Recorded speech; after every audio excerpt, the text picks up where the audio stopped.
কেমন আছো রাজ? কে আপনি? চিনতে পারছো না আমাকে, নাকি চিনেও না চেনার ভান করতেছো? চেনার কথা কি আপনাকে? এক সময় তো পরিচিত ছিলাম। সেটা অতীত। তা বটে, বললে না তো কেমন আছো। যেমন রেখে গেছো। কালকে রাস্তায় দেখলাম, চিনতে পারছিলাম না। চিনার তো কথাও ছিল না। এভাবে বলছো কেন? এটাই তো চেয়েছিলে, তাই এতদিন পর ব্লগ খুলে নিজে থেকে এসএমএস দিলে কি মনে করে? বললাম না তোমাকে আজ রাস্তায় দেখলাম, কেমন যেন এলোমেলো দেখাচ্ছিল, তাই এসএমএস দিলাম। ও তাই বলো। নিজের কি অবস্থা করেছো। এমনটাই তো চেয়েছিলে। তুমি আমাকে সারা জীবনের জন্য ভুল বুঝে গেলে রাজ। ভুল বুঝিনি, যা সত্যি তাই বলেছি। তা কেমন আছো তোমার স্বামী সন্তান নিয়ে? কেটে যাচ্ছে। কেন? সুখের আশায় তো ছেড়ে গিয়েছিলে আমায়। বলতে চাই না এই ব্যাপারে। জানি এড়িয়ে যাবে। আমার প্রশ্নের উত্তর নেই তোমার কাছে, আমি জানি। ভুল বোঝো না আমাকে, পরিস্থিতির শিকার ছিলাম আমি। মিথ্যা কথা। তুমি যেটা জানো তার বাইরে অনেক কিছু ছিল। যেটা দেখেছি সেটাই বিশ্বাস করি। তুমি বিশ্বাসঘাতকতা করছো আমার সাথে।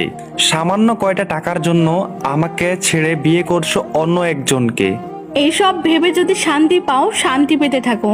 আমি প্রতারক এটা ভেবে যদি আমাকে ভুলতে পারো, নিজের জীবন খুশি করতে পারো, তবে সব থেকে খুশি হব আমি নিজে। কিছু মানুষকে না কখনো ভুলে যায় না। যাই করুক না কেন তার মনের মধ্যে থেকেই যায়। চুপ করে থাকো না, এই একটা প্রশ্ন আমায় কুরে কুরে খাচ্ছে। কেন এমন করছো আমার সাথে?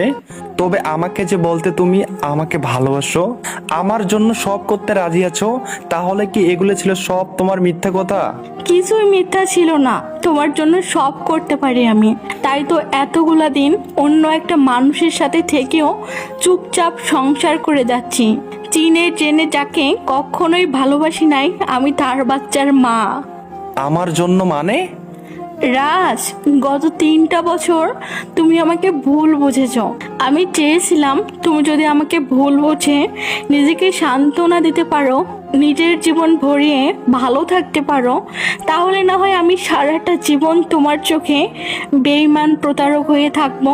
তাই এতদিন চুপ ছিলাম, তোমার মুখোমুখি হইনি। আজকে না চাইতে তোমার সামনে পড়ে গেলাম। আমি সেই রাজকে ভালোবাসতাম, সে কখনো সিগারেট ছুঁয়ে দেখেনি। আজকে